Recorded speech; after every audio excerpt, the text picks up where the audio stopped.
Yep. So let's do the live streaming. So I can't even say hi to you because I've already said hi to you. So yeah, hi Vikram. Well, that's see you, scripted. That's a scripted part then. Yeah. So now tell us what the situation in South Africa is. Oh, it's been a week out of hell, and literally mean that, because we, it's just been disbelief, numbness, and a total devastation. But where we sit today is that the situation is contained. I think there is a second force. We very tentative about the next few days, because we really don't know what to expect. But right now, the South African spirit is again one of hope, optimism, rebuilding. But yeah. No, tell me, Zuma is out of jail or he's still there? He's still in.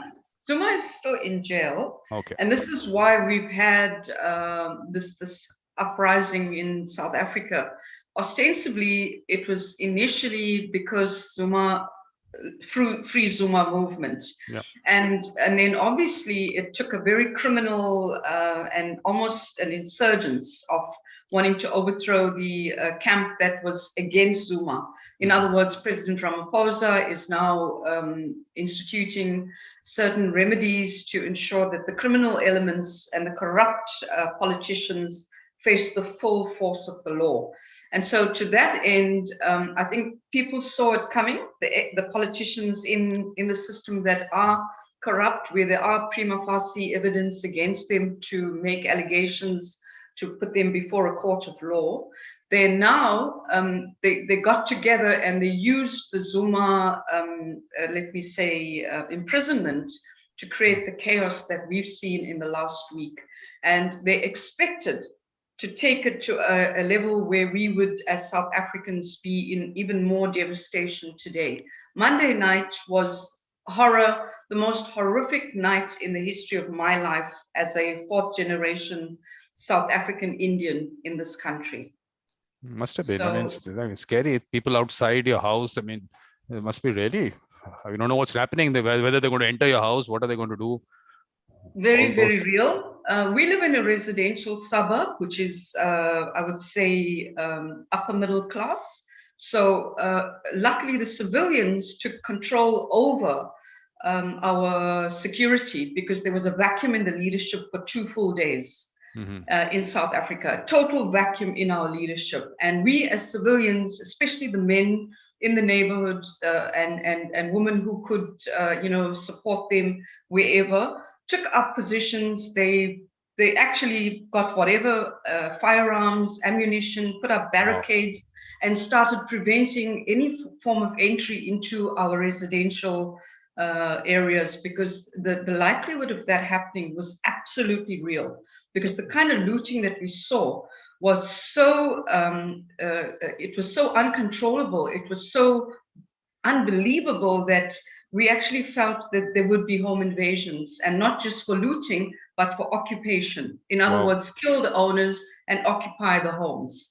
That's how much of fear, as a South African, and I speak, I think, for millions of us, when I say there was a real tangible fear that as South Africans, we would have a home invasion if this thing wasn't contained by us civilians, because we put up, and when you come in 161 malls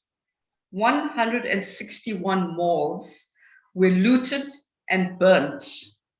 Now, if you look at the number of businesses within those malls, I mean, Vikram, we've lost in KwaZulu-Natal, especially in Durban, I would say up to $1 billion US. Not to mention Johannesburg, and not to mention the associated losses that come from employment, come from businesses shutting down. There's no insurance, because we've only got the SASRA, which is the one the government gives for times of writing. So your insurer is not, you're not covered by your own insurer. It's a fund that you pay 5 or 50 US cents to be covered in your broad-based policy for the. But let me just say that, looking into the next couple of days, we hope that there is social media doing the rounds, that there's a second wave of these, let me say, invasions planned, but not so much. The looting won't be for residential or in malls. It's going to be state entities where, for example, cut the water, cut the electricity, because they want to take over and topple the existing government. It's not quite a coup, but that's where the whole, corrupt elements, that's the thinking. And I mean, Zuma is in jail. God, I pray that Zuma is never released, that his 15 months goes in, because he's got 742 odd charges to him that are still outstanding, that has not gone into court. Zuma went to court simply because he was in contempt of the evidence that we are leading for the state capture in South Africa. And because he didn't come to, redress his, let's say, allegations or comments in those, it wasn't even illegal. It was merely what we call it's something that has been set up to explore a commission of inquiry to explore the various allegations and evidences that come through, to then see, was there enough for the government now to institute legal action against the state capture that the Guptas with Zuma and others brought to South Africa under his reign as president of this country. But the Guptas are out of it. I mean, Guptas are also, are they? Well, the Guptas, after they've, let me say, with Zuma and Zuma's cronies, corrupt politicians and tenderpreneurs, amongst which are a lot of business people, white, black, Indian in this country. The Guptas ravaged our economy, the future of our children and our children's children, economically as well as politically. And they're now nondescript. They were in Dubai. They left. The moment that the state capture, Zuma was, I wouldn't say he lost his, that his tenure ended, and then there was an election of a new ANC president or head, which automatically becomes the president of the country. And when Zuma's camp lost that election in the ANC itself, not the country, because remember, this ANC, which is the ruling party in this country, was divided quite distinctively between the criminal elements, the corrupt, let me say, group that was in with the Guptas, and other, where they literally raped our state-owned entities, Eskom, South African Airways, you name it, and they had their fingers into billions of dollars worth of state capture.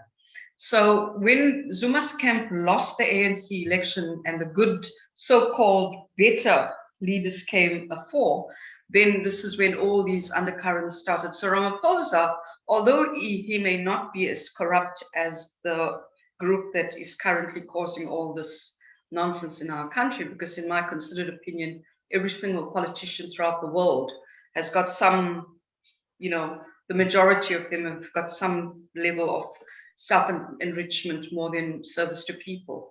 And that's why we're in so much of trouble the world over. But in essence, I'm just saying that Ramaphosa, from the very day that he started as the president of this country, was on the back foot. He's faced a constant battle. But as a South African hardworking professional taxpayer, someone who's never defaulted on anything pertaining to my obligations as a citizen, and I speak for millions when I say this as well, we had an absolute vacuum of leadership when we needed them most, because that's how torrid the balance was between the good and evil. Because even the president didn't know whether the South African Defence Force was going to, the SANDF was more on his side or the other side. And that is still tenuous as I speak to you now. Yeah, because I think that of course they have their appointees which they put into these forces and everything. So definitely they stay. The government might go, but those people still stay. So it is a very, it's a very complex kind of situation at the end of it. But the only thing is that you suffer. That's what the problem is at the end of it. You know, Vikram, to get fuel at the moment, you have to be in, and we live in, as I said, where the infrastructure in our neighborhoods are within 5 kilometers of a 5K radius. You've probably got, and I'm not exaggerating when I say this, 8 petrol fuel stations. But to find fuel at the moment, I have to sit in my car for 3 hours or 5 hours to be able to access petrol because they burnt down trucks. So we've got a situation with groceries. If you need to get bread and milk, right now, there's around me existing malls that were not looted and are still operating, but very, very under high security and constraint of people entrance. I would say 1 hour, 2 hours. Initially, it was 5 to 6 hours to get bread and milk and just basic, groceries. We've been fortunate. I haven't stepped out of my home since this started because we have enough of everything just to contain it. I've not been able to work from Monday, although I did have work because my psychology has been so badly affected that you're in a sense of absolute numb disbelief and on the one hand anger, on the other hand what ifs, what next. We haven't slept much, although things have been contained. We're still very, very on edge because, I mean, imagine you've got a barricade in your neighborhood, but 1,000 people come who are armed with violent guns and knives and all those things. What chances do we have? But what is the plan now? I mean, do you think at this stage, with your thought process today, would you still want to live there or get out? What kind of feelings come to you? Oh Lord, this is such a good question because we were speaking in our different groups, in my professional group, my family group, my friends. A lot of the privileged South Africans have gone overnight. They've left and they're in Cape Town because Cape Town hasn't been affected. So I would have been in Cape Town as I sit here, to be honest. But my dad, who is gravely ill at the moment, we can't do those kinds of things. We have to be here because he's really not doing well at all. But a lot of people that I know are sitting in Cape Town in their second homes or in hotel accommodation until KwaZulu-Natal stabilizes. And the reason why Durban in particular and KwaZulu-Natal is so volatile is simply because this is Zuma's, it's a Zulu, in terms of the tribal elements, it is the Zulu kingdom. And in essence, that is where we have fallen into that hole. And then obviously, I don't know whether you've read, but there was a determined effort to create racial tension amongst African blacks and Indians. So they invaded most of the, let me be clear, there have been home invasions and looting where they walked into people's homes, mostly Indians, into their homes in poorer neighborhoods, like, where you're living in council homes and that type of thing, where it's easier to infiltrate. And they went in there, they put the women under a lot of the men that were barricading. Initially, before they started the barricading, they caught them by surprise, attacked, and sometimes killed. We've lost over 232 lives in this looting that occurred from Saturday. Sunday trucks were burnt. Between Monday and Tuesday, 200 and something lives, of which 180 something is in KwaZulu-Natal. And in that group of deceased people, may their souls rest in peace, we have mostly the looters, but there are also innocent civilians that were killed during the course of either defending themselves or, in just random fire, that bullets that were flying around. But on Tuesday evening, all the neighborhoods throughout KwaZulu-Natal, in residential areas, they started putting up barricades using their cars, their human power to create a barrier between the looters and ourselves in our respective zones, because there was a vacuum of police. The police and the army, they only came onto the ground literally 3-4 days after. The police were always there, but ostensibly there were too few of them because there was too much of the chaos. But we know, as thinking South Africans, that the police, a lot of them, were in the Zuma camp, we're in the group that we're looking to overthrow the system, the existing government, so that there can be some kind of takeover.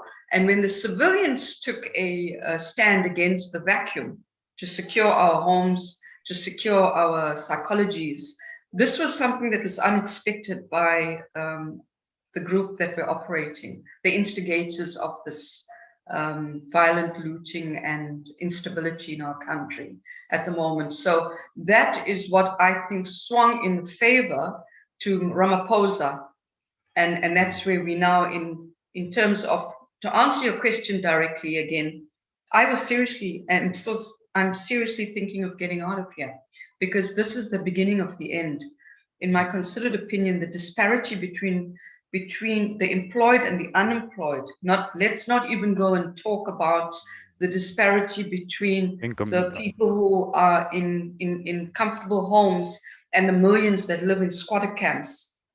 You know, what you call slums in India, we call them squatter camps here. And that kind of disparity, if it's not addressed in a manner that's going to be both reconciliatory with a healing element to it, with the creation of jobs, because the majority of the youth in this country are unemployed, 12 million odd youngsters that have come out of, a lot of them, when we talk about my work in the rural areas, because I saw this coming 10 years ago, and I've always told people, I've always told my son that your car needs to be full at all times. You must ensure that you have enough food in your cupboards for 3 months. And that is my kind of thinking, and it has always been. And that's why I was in a privileged position not to leave my home under these very, very, very untenable situation, because we had basics to pull us over. The only thing I really wish that I had is either a whiskey or a good red wine. But with the COVID, and I'm drinking water and thinking I have red wine, but at the end of the day, because we have restrictions, we're in level 4 in South Africa. So the bottle stores have been closed for many months, or for the last month when we went into the level 4. But obviously, when COVID stabilizes and they open the bottle stores again, I don't think we'll get booze, because the looters, their first priority was high-end television sets, fridges, microwaves, technology equipment, and whatever alcohol they could loot. So every single warehouse and bottle store that was lootable has been looted. But what you're saying is that if the last 10 years you've got this feeling, which means that it's not going to happen very fast. Things are not going to change very fast, because in the last 10 years, you're saying you're basically where you were. Nothing major has changed. So, I mean, these are going to be that disparity aspect. I don't think countries are even going to be able to handle it. Now it's just where those, I mean, people who are not so privileged, they get together and they, whatever way they'll have to, then maybe for survival, do what they have to do. So it's a tough thing. But before that, Indrani, I'm sorry. I just thought you'll say hi to Lisa and Kato. We are in my living room. You should. Hi, Lisa. Hi, Kato. Hi, and Indrani, so sad to hear all of this. Oh, and now I'm really thinking, I hope that everything is all right with you. So. Thank you, Lisa. Yes, I think we've taken the turn, but our psychologies have taken our psyches, our mental capacity. If I fall asleep on the show during your conversation with me, Vikram, please forgive me. Because you have to. Yes, we have to put it down there. It's not because it was so boring. Yeah. No, but Kato, you want to say hi, Kato? Hi. Hi, Kato. Hi there. Yes, it's very valuable to hear sort of firsthand what's happening, because of course that's been reported here, but it's quite a way, so difficult to get a feel. And what you described was really scaring. And as if we live in a very totally different world in Tokyo. And I think we can only wish you and your families and friends all the best, and stay safe, right? And but Kato, Kato, tell me, in Japan also you have this kind of disparity and this undercurrent kind of thing there? I'm sorry, Indrani, it is your show, but this is something I want to really find out. I have absolutely no problem with that. There have been increasing sort of disparities. The gap between those who have and who don't is expanding in Japan. And I have been telling that from time to time in this sort of sessions, but not to the extent that the underprivileged people will start taking things in their own hands. Right? I think it is, as a society, it still remains very safe.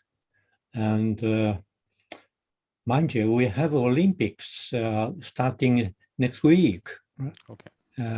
That means that I've learned it from the news, TV news, that there are 45,000 policemen on guard in Tokyo, in very tight places, but 45,000 policemen. And that figure is larger than, am I right? We are talking about in your country, 25,000 soldiers. Yes. Yeah. So we have probably nearly double, twice many policemen, right, patrolling, because First Lady of from the United States is coming, right? Oh, wow. Okay. So it's a mid of I don't quite understand why they have chosen such a timing. We have now a surge of COVID again, right? And we shouldn't be having Olympics. Yeah, come on, people's life matters. Yeah. But I think you are right that all the politicians have such a thick skins, right? And they're just determined to make money, right? To go ahead at all costs. I'm totally against holding the Olympics in these situations. But mind you, compared with what you said, right? I think we are in a paradise. Absolutely. Absolutely. No, but Indrani, this just doesn't sound like 2021. That's all I can say. No, but I mean, we had a similar thing when I lived in Indonesia in the 80s, where they were also attacking the areas of commerce, actually, and a lot of the commerce in an attempted coup. Fortunately, that ended, but it ended with a bang, because we were, hearing bombs going off around our house because somebody set fire to the armory, but we had no idea who it was or why it was. And of course, being definitely being the only white people in the neighborhood, we didn't feel safe, because we were going to be the first ones to be attacked. So it's not to the extent that you're at, but I do remember that feeling of vulnerability, that emotional impact of all of that. And so I can you're speaking very calmly, but I can just imagine that there's so much more going on, and I really feel for that. Absolutely. And US is not any, better right now. We have underlying tensions and huge income disparity, and who knows what will happen next. I just want to qualify, Vikram, that, my comment about knowing this, because I've been doing land reform for the last decade and more. And on that point, what I was alluding to was simply not this kind of criminality that we saw.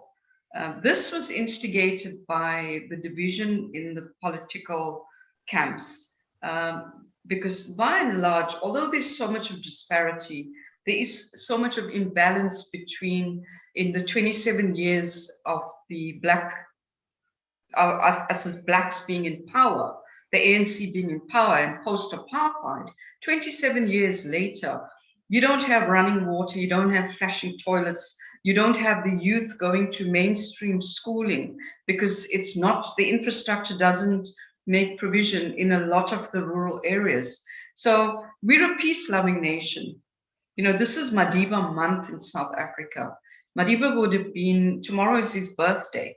You know, and as the world knows, I mean, he was instrumental in that fine balance between us going into a full-blown civil war and taking the kind of road of reconciliation. So in that sort of you know, healing, reconciliation, the mindset of the majority of South Africans is that we're peace-loving people. But oops, sorry. That's the ringtone, is it? No, it's my neighbor. Hi, Funny. I'm on a Zoom. I like the ringtone, but the whistling one. Lisa, you can Yeah, I unmute do, yourself. because I'm on Zoom.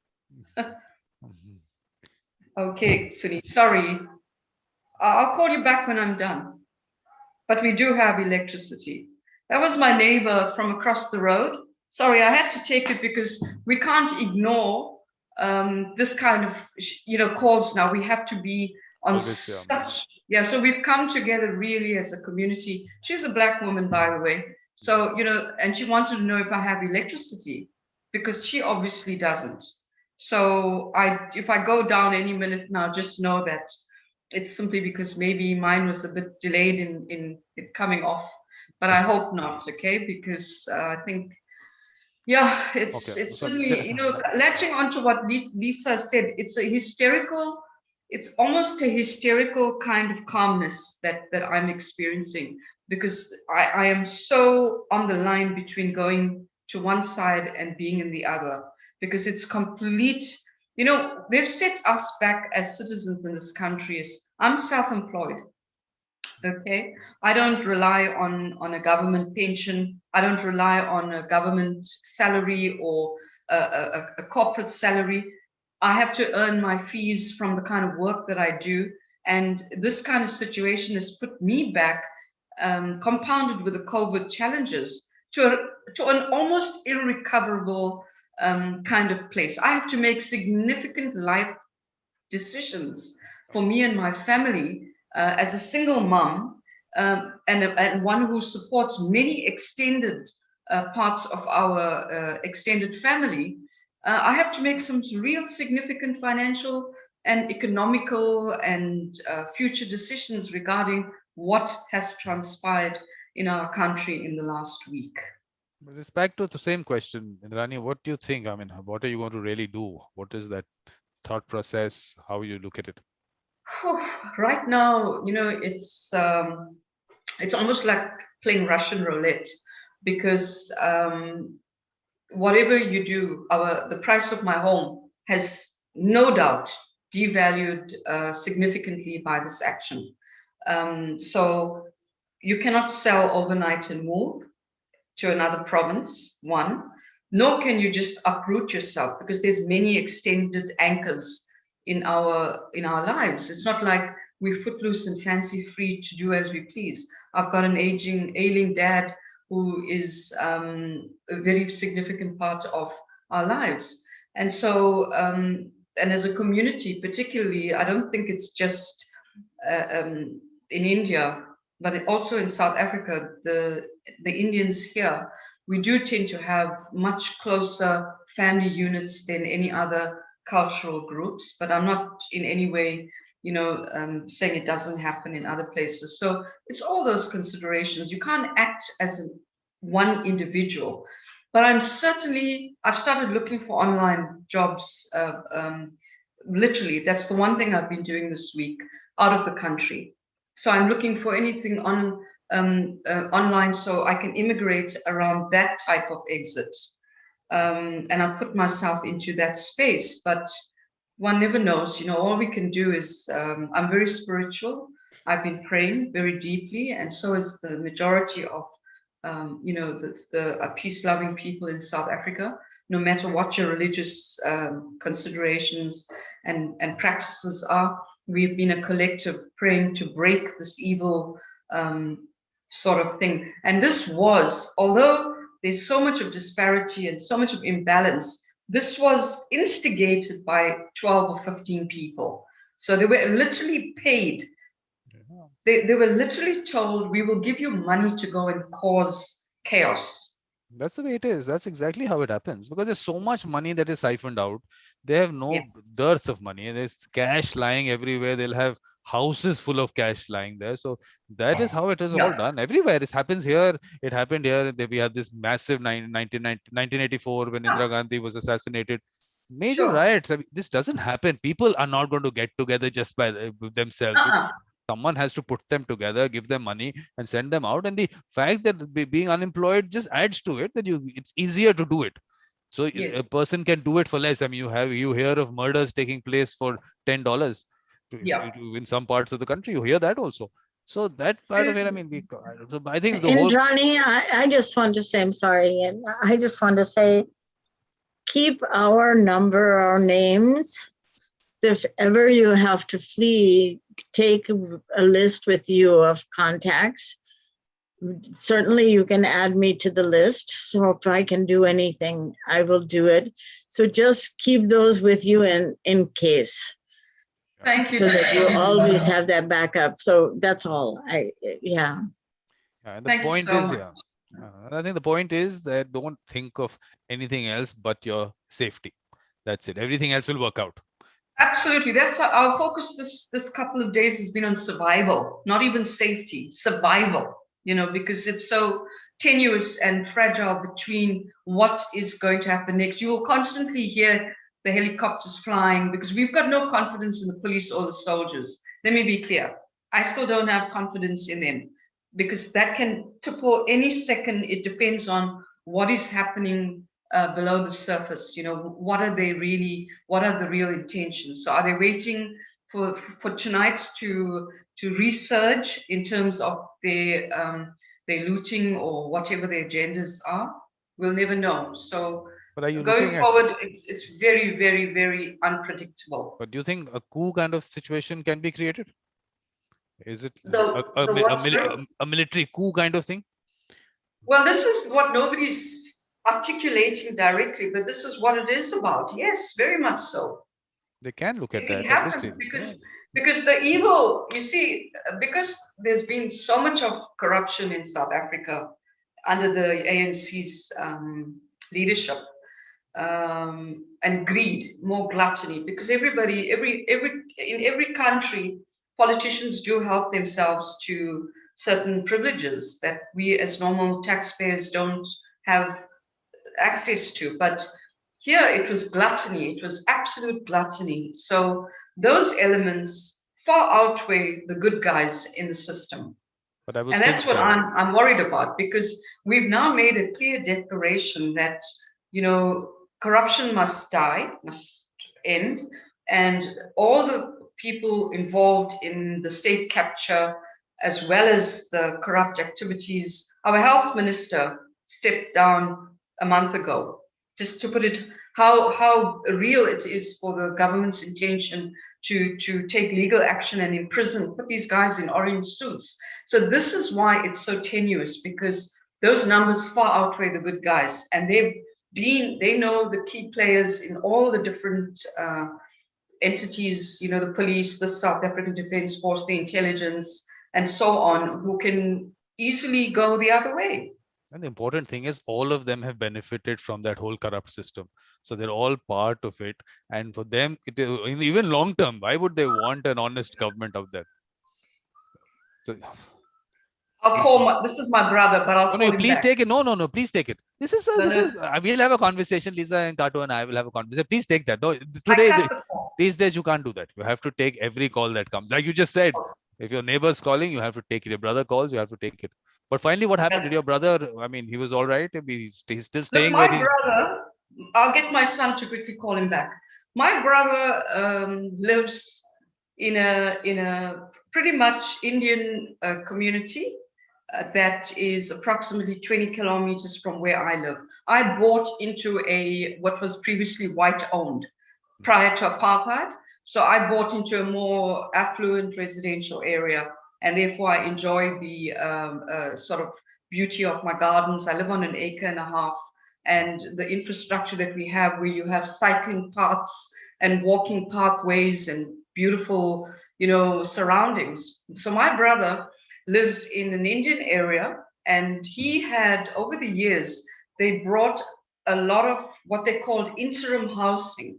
So because there was vacant land, the government put up interim housing for displaced blacks. And as a result of that, they just mushroomed and grew into a community that outnumbered the Indian community. So when the looting happened, he was under absolute and real threat. He couldn't even leave his home because they barricaded, the looters barricaded the Indians into, it was so tenuous that he could have been killed. Wow. Because that's how violent that group was on that side of, because I'll be very clear in saying that the contempt from the looters, and they got the order, we've read this in social media, leaders have alluded to it. The contempt that came from the criminality was directed very hardcore towards Indians. I don't know why. We always seem to be a soft target, but hopefully we will restore and heal from this, because I don't know, you may have read about the 1949 riots in Durban again, when a lot of Indians lost their lives, where there was a kind of, over violence from blacks to Indians, and obviously lots of Indians were killed in that. No, but is the narrative that's being created, is it that it is, let's put it away from Zuma, let's put it onto the Guptas, and Guptas the Indians, and let's take it to that path? Is something like that? That Gupta, the Indian, you see, we've got about 1 million Indians of Indian heritage running businesses in South Africa. And a lot of them are in KwaZulu-Natal, because they almost blend into the fourth and the third and the first and the second generation Indians that were born here, the indentured laborers that came, and then we've been in this country. I'm an African Indian, to put it like that. My mother and father were born here. My grandfather was born here. So that's the kind of generational links we have to the African soil. But the 1 million Indians blend very nicely into the Durban community, simply because of the fact that there's, outside India, we're the largest, most populous city in the world outside India with Indians, okay? So in KwaZulu-Natal in particular. Coming back to the point of that 1 million Indians, a lot of the Indian businesses, the Indians from India, their businesses, their warehouses, almost 1 billion rand of the 6 billion rand that I'm estimating was from your expats, your Indians from India, who suffered the damages. But the broad-based attack on Indians is both us, local, as well as anyone who looks Indian. So I was joking with my cousin the other day, as much as I have lots of black friends and professional interactions, I work very deeply as an Indian woman in black communities, with an interpreter. So there's never been a threat to my being, other than if I have been threatened, which I have been over the years. It wasn't because of my Indianness, it was simply because I was imposing a threat to the criminal elements, that I was saying, I'm going to ensure that my next step would be that you go to jail for marginalizing your people in this particular communal property. But in what I'm trying to say is that there has, and there still is, a very real possibility. And that's why I was joking with my cousin last night and said, maybe we need to start putting dreadlocks and that kind of thing. So we'll be okay when we drive. They use wigs and so on, but it's so unfortunate because we are peace-loving people, and we're going through these extreme sort of, making these extreme comments and. No, but I think we did the same thing when they were when all of the thing was happening in the 80s and all of the airplanes were being attacked, and we're like, oh, hide the US passport, and then we'll say that because everyone else in the family was my husband was Indian, but I was the one that was going to be the problem. So then I would say, oh yes, I'm from Kashmir. I'm not American. That's why I can really understand this humor. But you see, on the other side of the coin, and I've said this to my family and friends over the last couple of days as well, I said, now, here's the most unfortunate dynamic from this horrible, horrible consequence, is that the hardworking Black person is now going to be viewed at all times like the Muslims were viewed post 9/11, because we wouldn't know who to trust, who not to trust, and what exactly is your agenda. So that is the other side of the coin. It's just not Indian, fear of Indian, it's now innocent Black people that get roped into this, that if they're driving their car, they're going to be, if there's 4 of them in a car, we're going to start wondering now, what is this? Is this the start of something bigger to come? Are they coming here to spy? What is going on? So those are all the undertones that have come out of this. And we're a very, very fragile nation, but one that is very, very, very tenacious in terms of regrouping as a collective. Because the other hopeful thing that I saw videos doing the rounds of people, different, all racial, white, Black, green, yellow, going to clean up the mess, volunteering to pick up the pieces and put the trash into bins and try and put a semblance of normalcy to our lives. Because they just didn't loot. They also burnt a lot of the warehouses to ashes. So the question there is, we know that it was intended to destroy and to destruct. And literally you're talking maybe a decade of reconstruction, if anything. But the interesting part from that is that means you don't feel part of it at all. If you want to destruct and destroy, that means it has nothing to do with your life, which is what the whole interesting thing with that whole dynamics of inequality creates. I think with that, but I think it's a whole discussion by itself, because no country is spared. I mean, the US is not spared. There's someone who made this movie. It's a little old. I mean, call it a movie or documentary, whatever. It's called Inequality for All.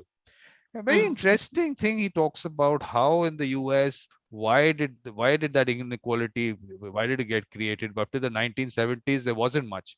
And why did suddenly things change? That he's talking about how Reagan destroyed the trade unions and the worker, their salaries did not increase. The rich got really rich there. I mean, a lot of things. It's interesting, that whole thing. So I think it's too much everywhere. I mean, that's why I was asking Kato, although it's your show. Kato's already done his show, but I still wanted to know, has Japan been spared or not? That was something which is quite, something we would really want to know. And he seems to say that it is not so much there. Although it's there. I mean, it's not that it's not there. I mean, Kato speaks about that. He talks about how things have changed with the pandemic and how a lot of women who were working in places like bars and other things, restaurants, they don't have employment. He was talking about that. So there are things which are happening. But common elements, yeah. But are we going to be able to do something about it, Indrani? That's the point. You see, there's the other thing that's another very real. It's inevitable. It's going to happen. All those looters, when they looted, they were drinking or they're taking wonga, which is a drug. No one had masks. We're in the 3rd wave in South Africa. We're in a level 4 lockdown. What that means is we're one level from shutting the country down completely, which tells you how severe COVID is in South Africa at the moment. So it's inevitable that because we've got the Delta variant of that COVID here now, which is causing, in Gauteng, they ran out of beds. It's coming to KwaZulu-Natal. We are on a precipice of the hospitals being unable to cope. I would give it another 2 weeks.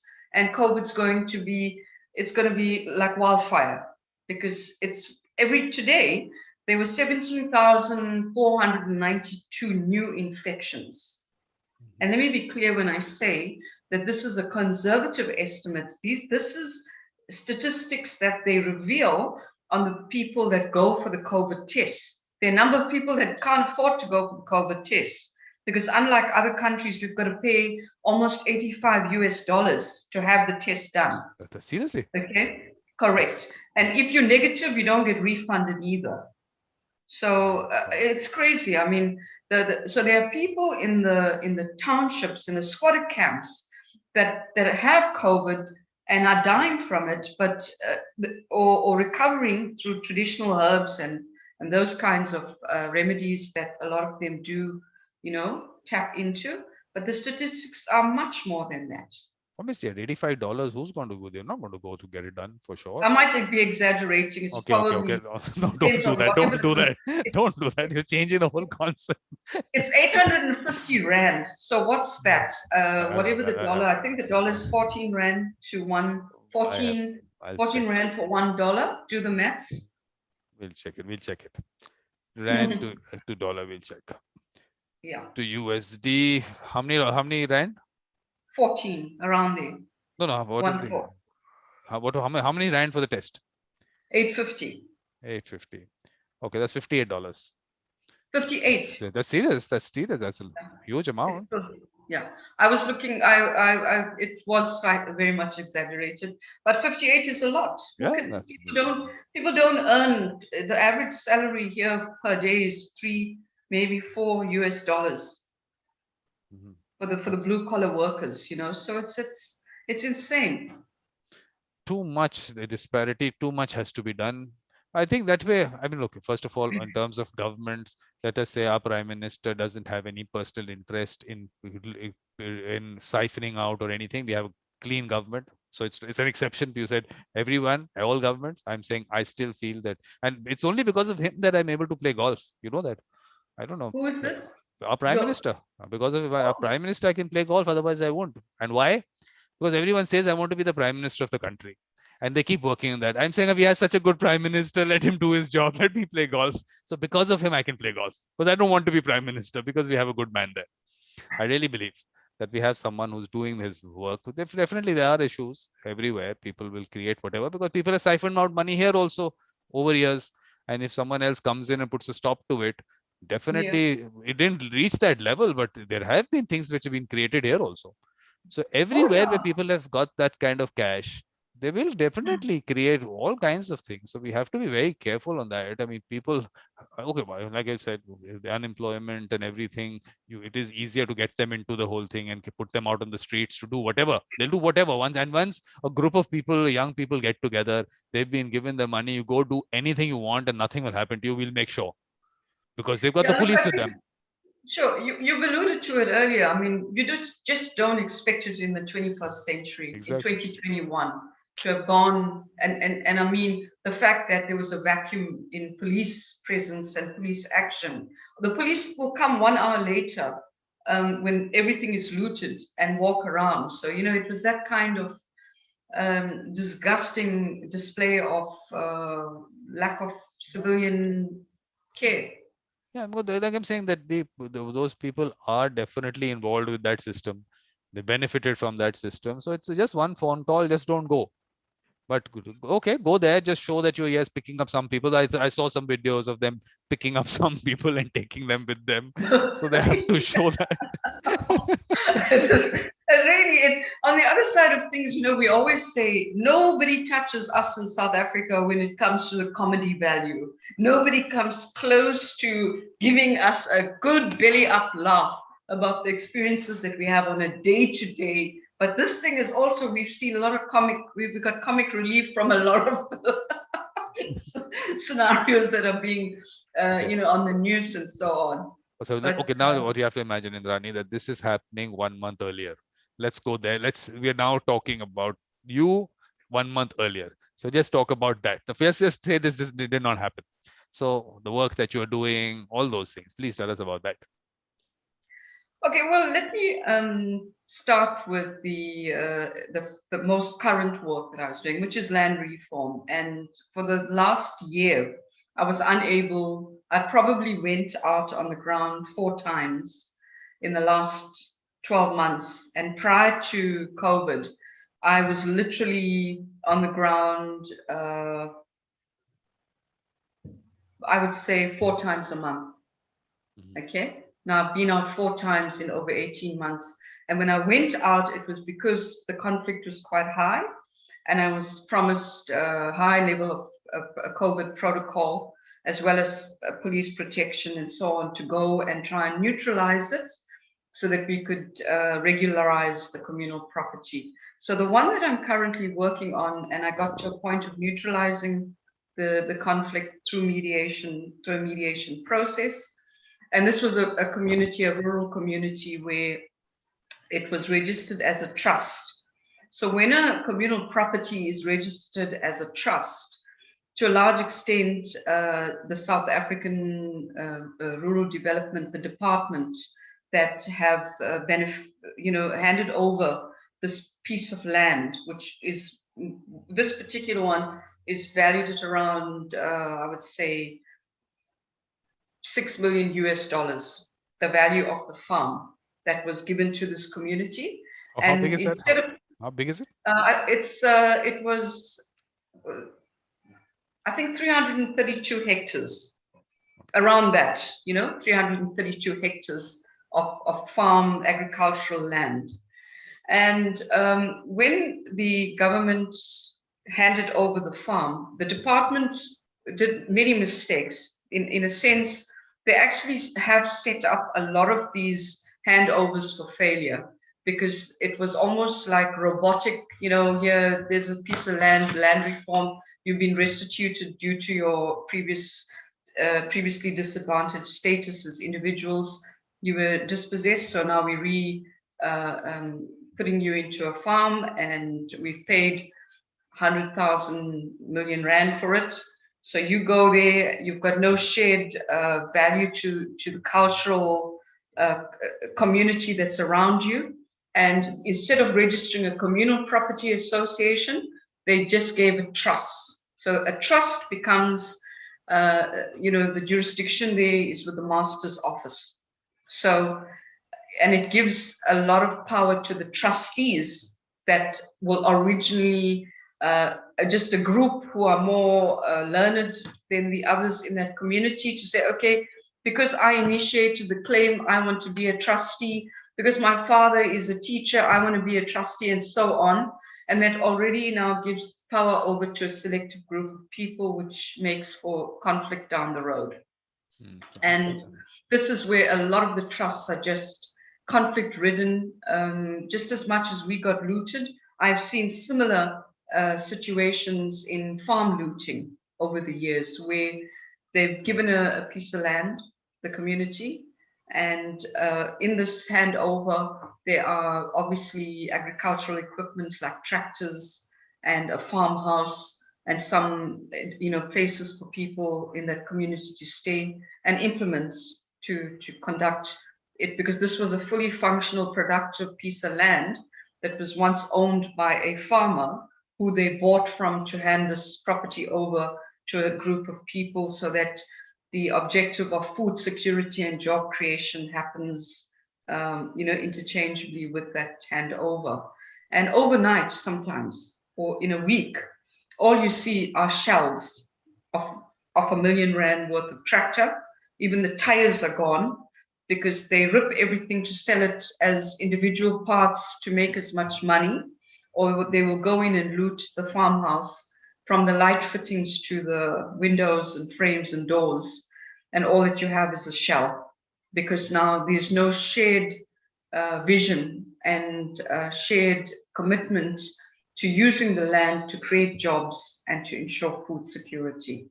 So those kinds of conflicts are the worst, because it's a black on black conflict. And what usually happens, and this is where, as a mediator, I feel privileged to be in the cold face of that, simply because I find that I get my fueling and energy from helping the elderly folk who get marginalized by the younger group that have this immediate gratification, where they want to just quickly turn money spinners and not put in the hard yards. so that everyone can benefit from that communal pot, so to speak. So you're having, being from an Indian background helps? Is it a good thing coming into that community? Do they take well to it? Well, let me just, that's such a good question, because in the land reform in South Africa, it has always been a barrier. It has always been difficult, because firstly, I go in with an interpreter. So, you know, what you can do in 1 hour, you're now doing in 3 hours. If I can put it in that perspective, because of the language barrier. I speak isiZulu, which is the local language, but not confidently I understand more than I speak. So if I can say I speak a kitchen version of it, to put it like that, and obviously, you know, I understand, I often, over the years, I will often say to my interpreter, and you apologize in front of the audience, I didn't say that, you need to repeat it properly. So I can understand it as clearly to know that he's misinterpreting what I'm saying, but I can't articulate it with confidence in that language. So, but certainly it's been two things that I was always challenged by.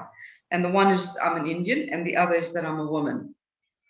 So those two, I already go in with those roadblocks to my work, if I can put it like that. But after, you know, I'm a very positive somebody. I love people, and I think that energy presents itself. So they don't see me anymore as an Indian.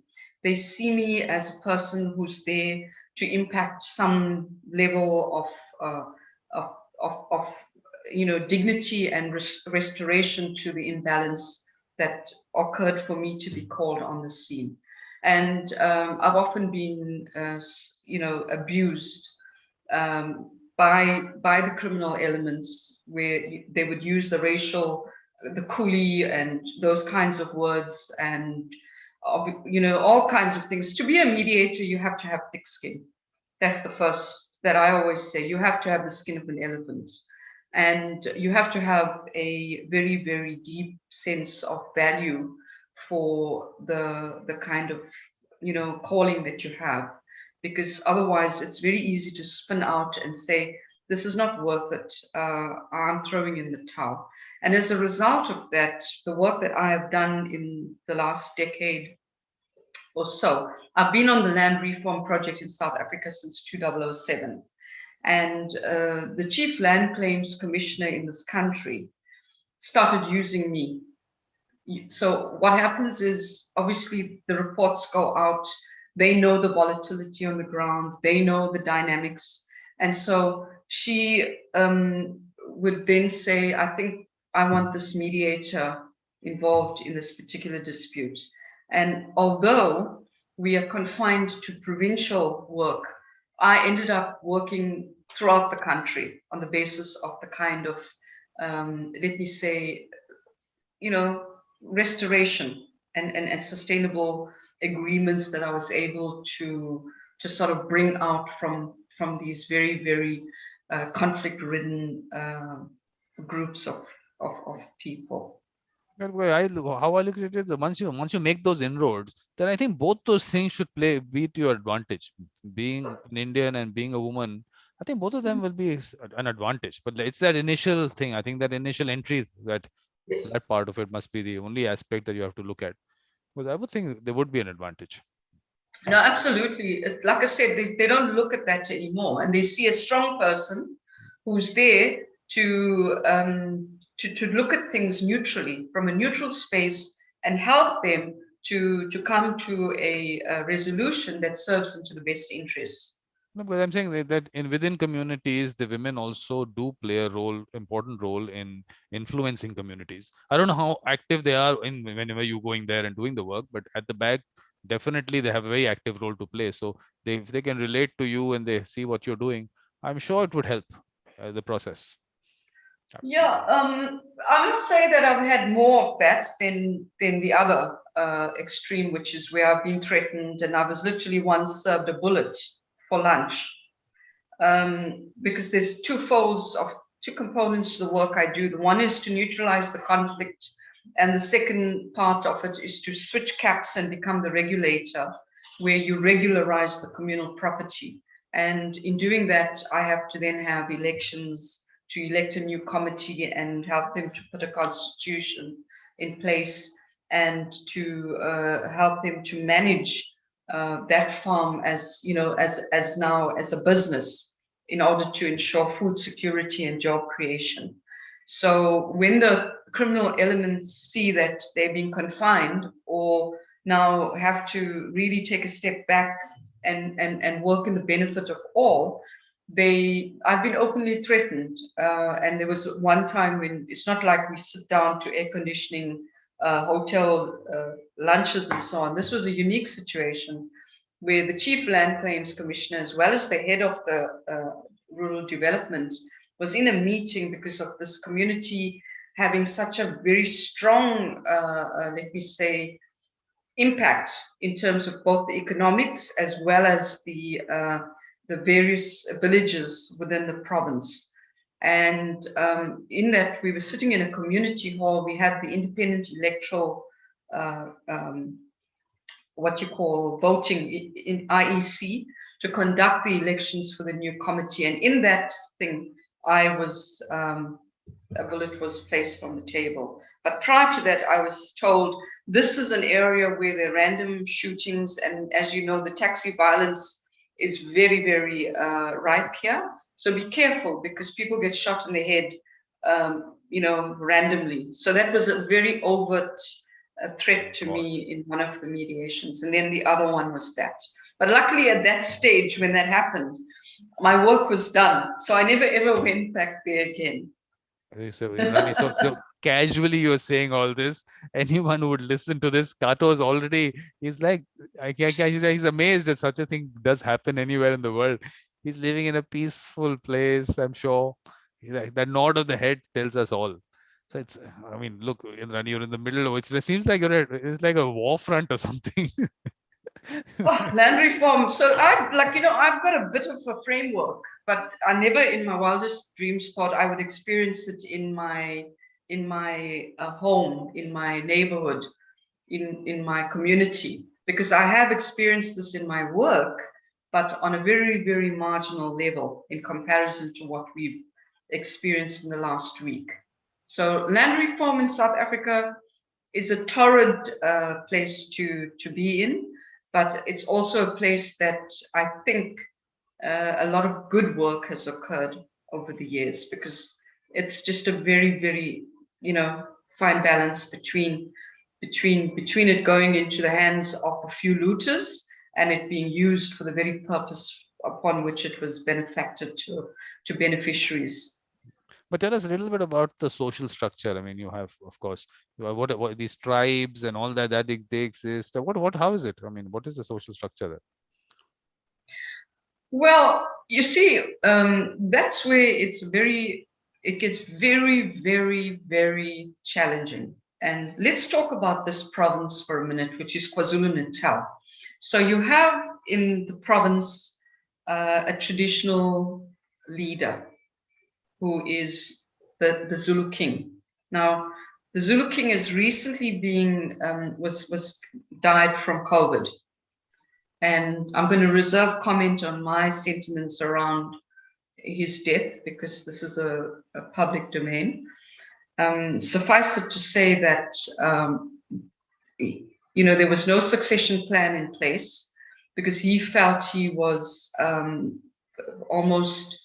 he just felt that he never expected to die. He was in his 70s. Immortal, yeah. Immortal. And then, I'm going to say that. yes. So, and then you have, within that dynamic, you have people, communities being benefacted. So you got tribal land, that the Zulu king had a lot of tribal land in KwaZulu-Natal. But the land that the government benefacted to the communities, the king also held a stake. That's where the challenge came in my work, because the king has indunas and people on the ground who report to him about every single thing that is happening in the pockets of the province. So the farms that were given, the communal properties that were given over to communities were theirs, but not theirs. Because the king and his indunas still took a stake on that land. So you had an issue where they couldn't really work it the way they wanted to do it, because they had to report to the induna. The induna goes back to the king, tells the king what's happening on the ground. And there's that one dynamic. The other dynamic is that you have in each, if it's not communal land, in each village, you have an induna that everyone must go to, who is the tribal head, to seek his blessing and to get his authority and license to put up a house or whatever, to bring someone in. So it's a very fragile and almost fragmented yet traditional approach to living in the rural areas. And these are all the dynamics that we get confronted with when there is conflict. And often the agendas and the dynamics that are at play are so great that you literally waste the taxpayers' money to have an intervention, in so to speak, because you're not going to be able to impact sustainable change. It's just too far. But I'm thinking that, too deep. but I'm thinking in terms of the communal land, is it something that is done to create a rift within the communities? Is there something, does that do that? I mean, does it?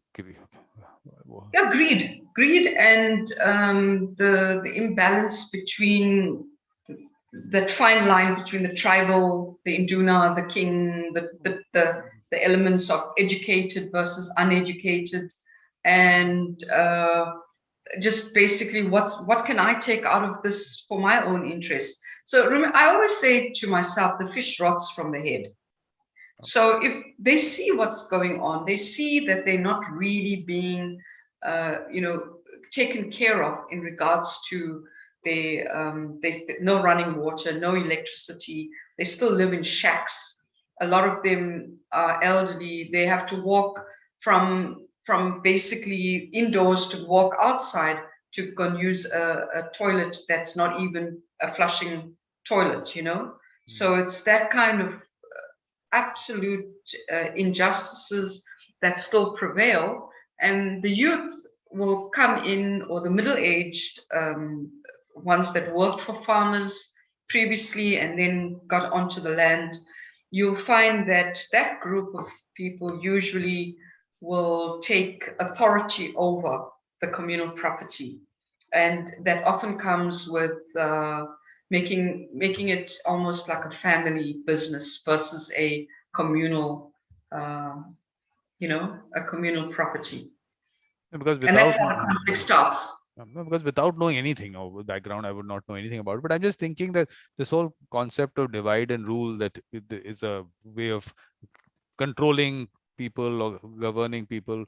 I think, I don't know, I'm just looking at this as, is it part of that whole strategy? Is it part of that?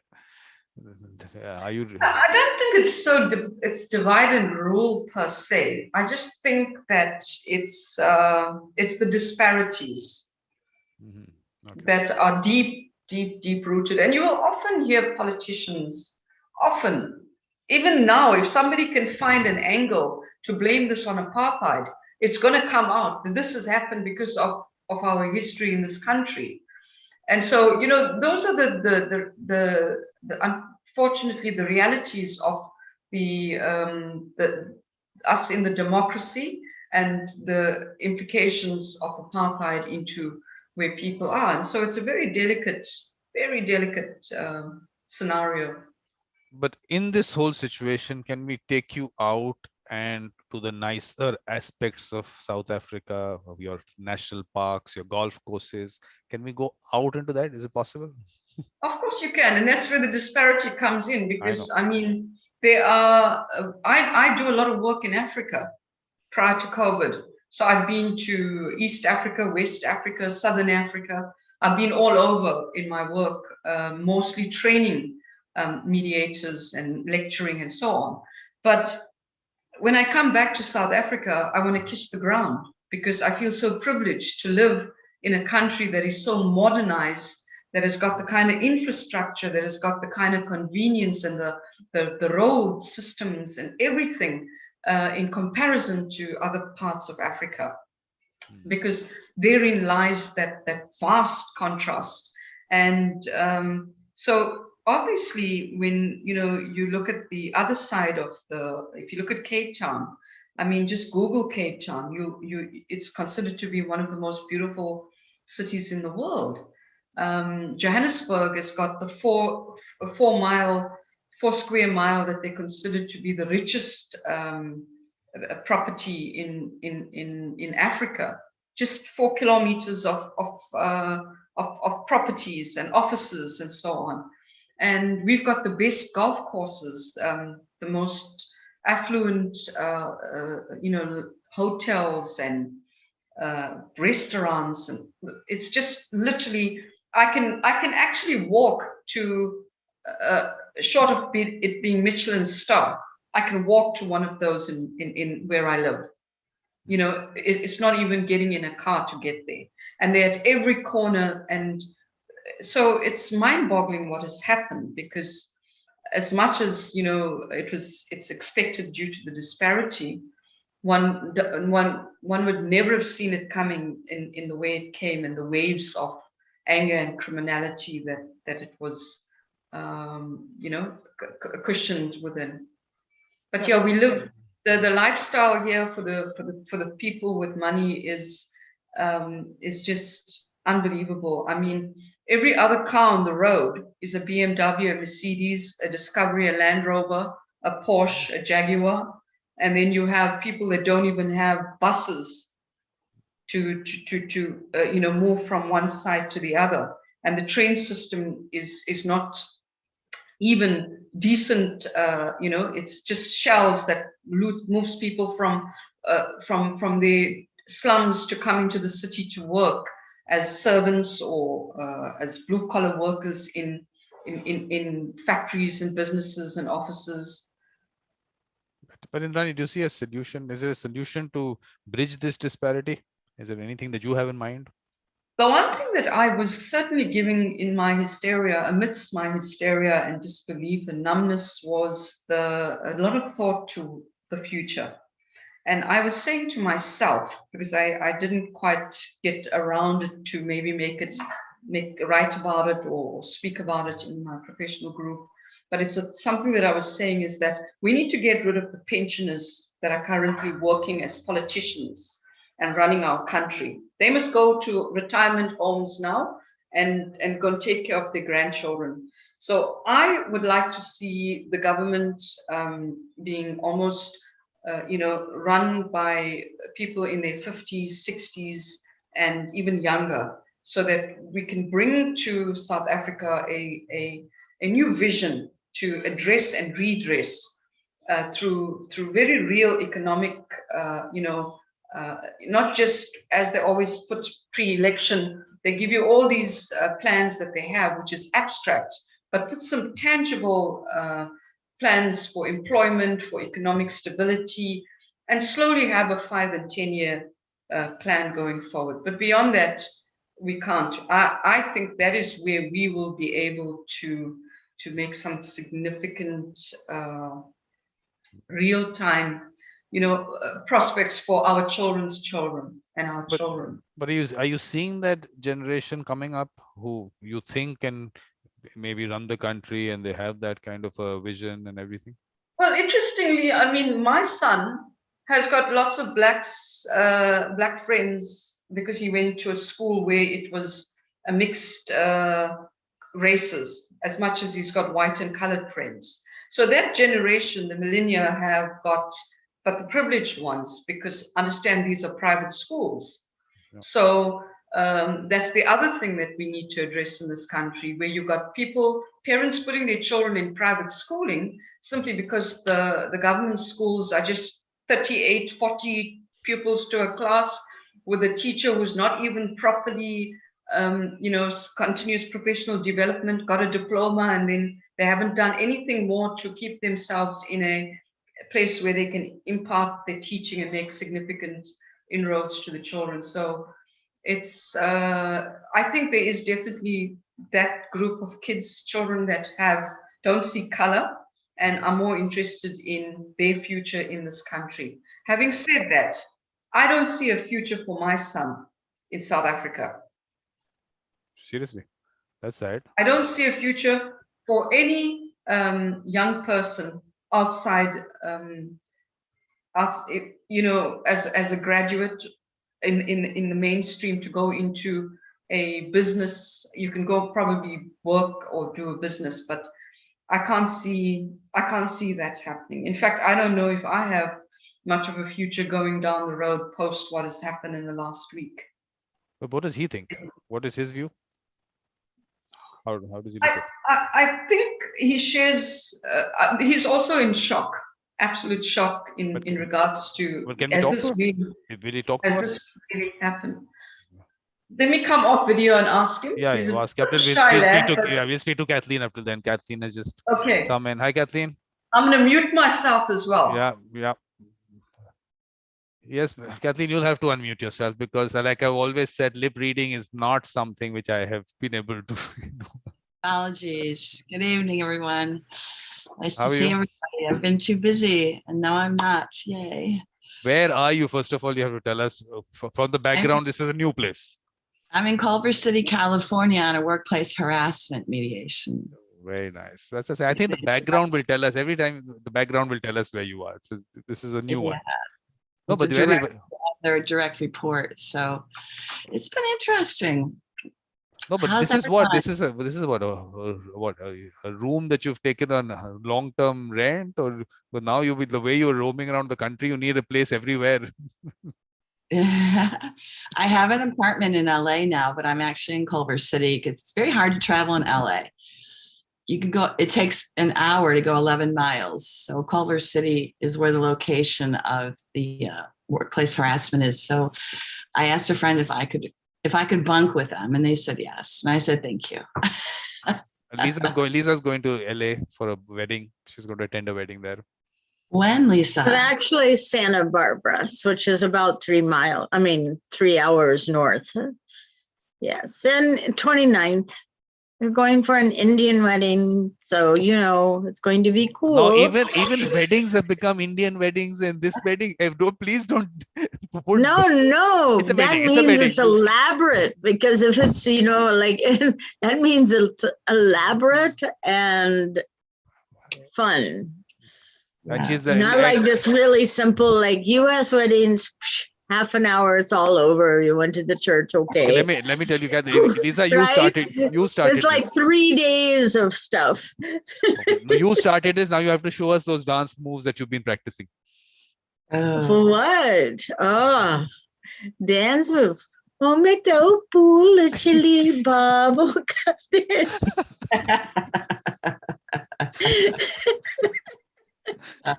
Good. So you're all prepared.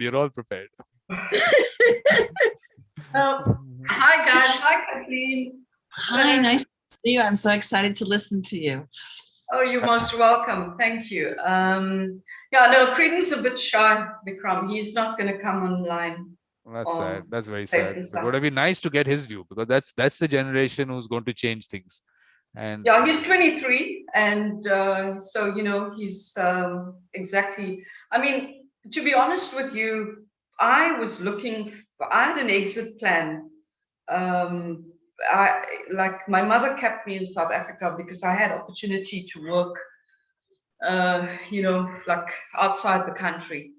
And my mother, who I was very close to and whom I loved dearly, like all children do with their mothers, passed in January last year. So now my son is very close to his grandfather, and he's ailing, but he's still here. So before this looting and criminality occurred, I always have had, thoughts about exiting South Africa in my old age, as much as it would break my heart, because this is where I was born. This is where I have had, I've got most of my friends and family and so on. And the grass is certainly not greener anywhere else. But based on what I've just told you in regards to my son's future or my nieces and nephews' future, I always said I need to get out for them because we saw this coming. I mean, this is something that the disparity is too far gone. So how do you remedy that? And, what are you doing? You literally, as much as you have material wealth around you, what is the prospects of, real-time future value add? And I mean, I'm not speaking for others. I'm just speaking from my own perspective and perception of what I believe my son's chances of being a professional in this country can be or will be. But what is he doing? I mean, what kind of studies is he doing? He's a student. He's enrolled he's done undergraduates in his law studies. But I wanted to rope him into ADR, and but at the moment, Kato, it's you'll find this interesting. He's working since COVID started with a Japanese neighbor who lives in my neighborhood. She's been in the country for many years. She's a professional lecturer and interpreter, but she also provides meals for the many Japanese that work in the Toyota factory, which is in Durban, KwaZulu-Natal. Thank God that wasn't looted or attacked during this week. So he's doing a little stint with her, and she wants to train him now to basically help her with the interpretation from for the English to the Japanese guys. And there may lie a real opportunity and future for him to sort of find a path there. But I always say God knows best, because we each have our life and our journeys planned, and the destiny is already written.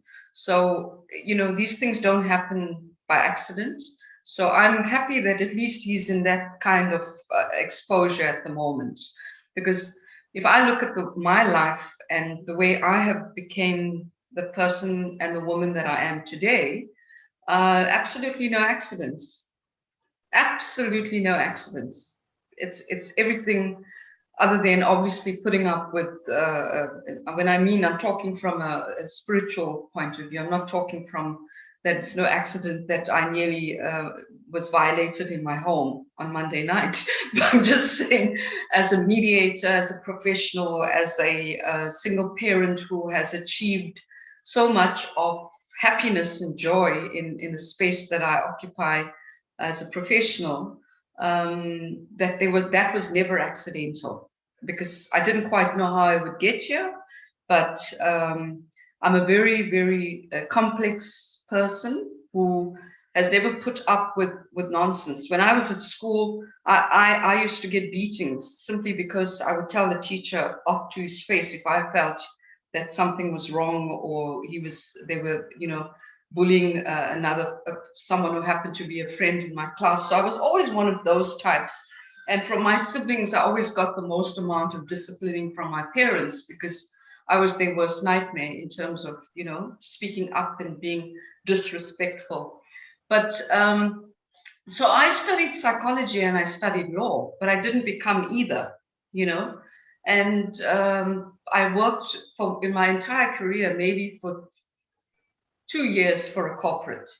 And when I was very young, I started my own practice against much odds, because as an Indian woman, firstly, to start calling yourself self-employed was never something that was happening.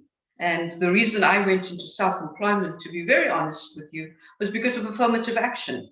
And it was simply because I knew that I have no chance whatsoever to reporting to someone who I had respect for, because people were being put into positions of authority in the employment scenario simply because of the color of their skin or their gender.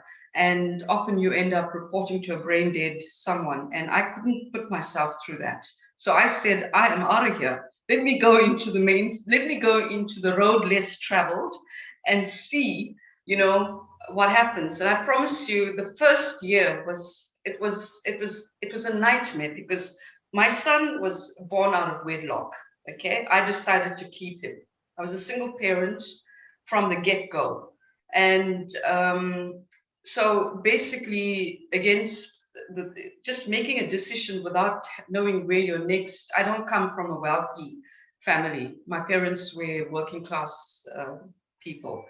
And I decided that if Creedon wasn't going under natural whatever's exit from my being, I'm keeping him, and the rest is history. So within that backdrop, to go into self-employment was tell you how desperate I was in my psychology, because you had no guarantees of work and whatever. So I left Cape Town. Creedon was born in Cape Town because I was working in a corporate company in Western Cape, one of the biggest insurers, as a trainer in the Labor Relations Act. Because remember, in my law studies, I did a lot of labor sort of work. So I was training in the new dispensation of democracy for this corporate company, predominantly Afrikaans who are white, middle-aged managers on the employment law, the new amended employment laws in the Labor Relations Act, where you can no longer say to people, "Vat your goed and trek, take your things and go." You now had to comply with procedures that, you don't get challenged on at the Commission for Conciliation and CCMA, the conciliation for people who go there to place disputes for unfair dismissal disputes. So yeah, and then when obviously this affirmative action, because Indians and coloreds in South Africa, with apartheid, we were the filling in the sandwich. We were always the ones that were in the middle of the black and the white. Post-apartheid, we're still the filling in the sandwich, where we still don't have, as Indians and colored people, a real voice. And given that backdrop, it makes it very, very, when a person like myself who is successful and who has impacted and added value to community, to society, and to the extended family that I help financially and support, it becomes a real, I would say, accomplishment. And often many of my family members, they come up to me, and as mad as I am, because I am that, and they say, whenever I tell my children all the time, look at Indrani, look at where she came from and where she is, so I get very, very comforted by having that kind of influence. Sometimes too much of red wine is not something that they would say, look at Indrani. Generally, it's from, okay. We need to find out more about this part. But Kathleen, you came in late. I was saying to Vikram, at this point, I said to you, I'm not coming on your show like everybody else. If I come on your show, I'm going to be drinking a glass of wine, because it's just simply that this is how I have my Saturday evenings. And as luck would have it, we've got lockdown here, so all the bottle stores are closed, and I've not been able to have access to alcohol because of the COVID. We are in lockdown level 4. And part of what our silly government does, because they think even thinking people can't control how they consume alcohol, so they blanket and prejudice us by saying, the bottle stores are closed because the hospital beds will be freer and there'll be less accidents and incidents as a result of over-intoxication from alcohol. So once again, we, the tax-paying, hard-working citizens, suffer because we don't even have this anymore to give us some level of appeasement. And, it would have really helped based on what happened in the last week. So I'm drinking water tonight. Okay, let me also give them the background. The point is, all this that is happening now was not in the picture when we fixed up this. So we had to negotiate. What is the earliest she can start drinking her red wine, looking at the time difference, so it's not too late for me also. And after negotiation, we came to this time that this is the earliest she can start drinking. Okay, but obviously she couldn't do it. It's water, very nice. We like that. I promise you, it really was my negotiation with Vikram. She said, okay, It's 4 o'clock. She said 4 o'clock. Okay, I can start. I can.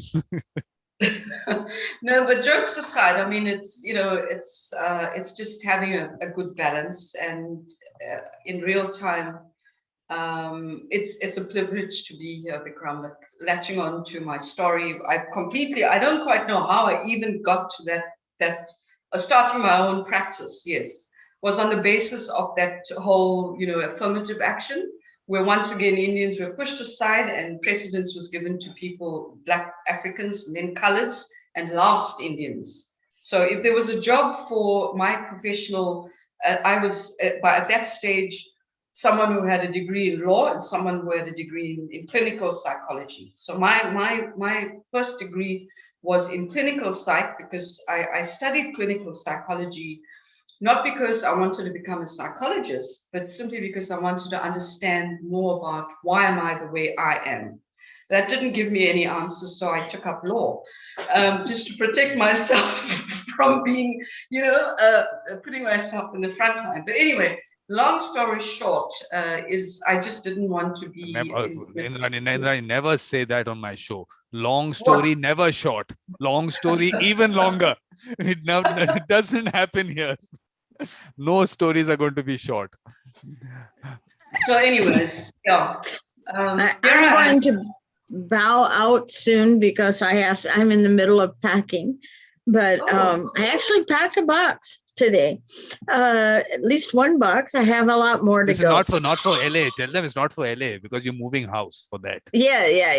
You don't understand. Next month I'm moving house, but I have to start packing. It'll take weeks. Imagine these are what they were thinking, that you were packing a box and everything. They think, this Indian wedding, what is it all about? What do you have to carry with you? No, this Indian wedding is very expensive because I felt this compulsion to buy new clothing. Indian wedding, yes. I will tell them Indian weddings are expensive for the guests also. It's very expensive, right? To buy lots of clothing and whatever else. Anyway, Indrani, I wanted to say, for you, I'm going to have a glass of red wine this evening. Don't rub it in. Think of you, and I will toast you. So know that, you know, virtually you'll be toasted. Is there any better way to rub it in? Thank you so much. Salt in the wounds, Indrani. This is salt in the wounds. No, it's not. You have to think about it differently, not salt in the wound, because like my mother-in-law used to do this all the time. She would say, oh, I'll eat an ice cream for you or do something else for you. It's an honoring. Okay. So we'll take it. Thank you, Lisa. Absolutely. I see it that way. I mean, you know, right now, like I said, even if alcohol was available to us, it would be the last thing that we would be doing, because you have to be so awakened to the prospect of having to leave your home and get going if things get pear-shaped again. So from that perspective, drinking alcohol is the last thing that would be recommended for us civilians in this moment in SA. Yeah. Jose Lisa, you're not leaving right now, are you? In a few minutes, if I disappear, I've already said goodbye, so I won't feel bad. Not right away. But Indrani, what I really would want to know is, what's your son's name? Creedon, is it? Creedon, yeah. Okay. K-R-E-D-I-N. Pardon? So Creedon, okay, this is that tough side that we see of you, the tough Indrani. Does he see the soft side, or he also gets the tough one? Oh, that's such a good question, because I'm a mother first and foremost, okay? And obviously discipline is important, but I think my son has seen all of me, the good, bad, the ugly, and where I have to be the disciplinarian, I'll be one, and obviously where I'm his protector and his mother and provider and everything else. Yeah, it would be nice if he could tell you, but someday maybe. Well, he will. Just get him here in front of the screen. I'll make sure he'll talk to us. All you have to do is just a little bit. Just get him up till there. I'll be okay. It's just let me try again. Just tell him that we need to find out from him what he's looking at in the future. So Kathleen, where have you been? Haven't seen you for quite some time. I've been exhausted. I've been sleeping. Why? That's why I'm so happy. I actually texted you. I said, Vikram, I can join this morning. I'm so excited. Wait, is the different time zones is doing this to you? What is the situation? I've been working a lot and I've been developing a training program, and it's a very creative process. I've done 40 hours of slides for a basic mediation training, and it's very fun, but I didn't realize it was taking a lot out of me, and it took a lot out of me. So in addition with what I'm doing with my mediation private practice, it's been a lot. So I finally said, this is the day I can rejoin. So I'm happy to be here. Good. You're looking happier already, just by coming. It's you after all. So Indrani, what does he say? He's on the phone, Vikram. So he'll come. That means he'll come. He's on the phone. That's what. So at the moment. So you have to tell him this is serious. We really want to know what the young people are thinking like because of the situation. But this is your generation, how obviously has a certain thought process because of this. How do they look at it? It's very important to find that out, because they can go both ways. One is they decide they want to put everything together and they take the country in a certain way, or they just give up and say, no, we just want to get out. First opportunity, want to get out. Well, I'll tell you the one thing that did come out. Let's leave the youth out of this. Let's talk about us civilians on the ground. What we have, I think there's a huge shift in the middle class now to say, enough now. We're going to take control back, because we already are the softest targets for municipal raids, for electricity, for water tariff hikes, and all those things. We're the ones that they come after to make up for anything where they need to quickly get taxes. So I think based on what occurred in the last week, there is a revival almost of the middle class, hardworking citizens to say, we now want to take back power. So something radical is going to come out from this. We may converge as a community to say we want to have residential borough sort of, where we take care of our own water supply and electricity and so on. But definitely we won't be sitting back and leaving our future into the hands of the government as much as we have in the past. Yeah, because the way I look at it is that the middle class, basically politically, they might not be on the agenda for these people. But in terms of the economy, definitely they're the ones who are actually supporting a lot of things. So that way, the people have to understand that and work towards doing something for them. Definitely. And that part of it is not just that you are there to pay the taxes. That's it. And after that, you do not, because you don't get together to make a vote bank. So you don't, in the politics of the country, you don't matter. So I think yes. And the other thing is, I'm an ANC supporter, believe it or not, but they will never get my vote for as long as I'm alive in South Africa. My vote will never go back to the ANC. And this is not based on what happened in the last week. This has been coming in my conversations with other Black friends of mine and professional colleagues, as well as white and different racial groups for a long time, where we've lost faith in the way the ANC and Madiba, who would have been 100 and something tomorrow, would be turning in his grave, quite frankly, because of what they've done to his legacy in this country. And I won't go and put my vote in an opposition party either. So I'm just going to simply be an indifferent voter going forward. And I speak for, I don't think I'm exaggerating when I say this, I probably speak for a million other ANC supporters. No, but do these indifferent people, can they get together? Can they make a change somewhere? That's why I think, your question about what do the youth think, I think it's more real time to the significant difference that we are going to be making now as the, I would say, the main artery of economy in this country, and taxes and so on, because this was the tipping point for us, what happened on Monday. No, because I think the youth will look at you people as, where do these indifferent people go? What are they thinking? So are they thinking of exiting? So if they're thinking of exiting, then obviously we don't, I mean, if that generation is thinking of exiting, where do we stand? Maybe that's one part of it. But if you people can give them some ray of hope that definitely there can be a movement, there can be a movement somewhere there. Yeah, I think everything is very abstract at the moment. Maybe the next week or two will give us more shape into what exactly is coming from this. Are we merely going to now forget about this and go back into mainstream of the routines that we find ourselves in? Because as I've told you before, we are already challenged economically with the COVID. We're in the third wave, we're in lockdown 4. The prospects of us going into lockdown 5 is something that should have happened last week. But the reason that it hasn't gone to lockdown 5 is because businesses cannot sustain a lockdown, because the economics of this country is so bad from the first lockdown and all the corruption and the state capture nonsense and so on, that to go into a lockdown 5 is going to be the last straw for us. So within those ambits, I mean, where do you go? I mean, what do you do? So there's very little hope that and optimism. And this, for me, as I said to you earlier, is the final straw. I'm now actively looking, where can I find work where I would possibly get a ticket to go and work in another country?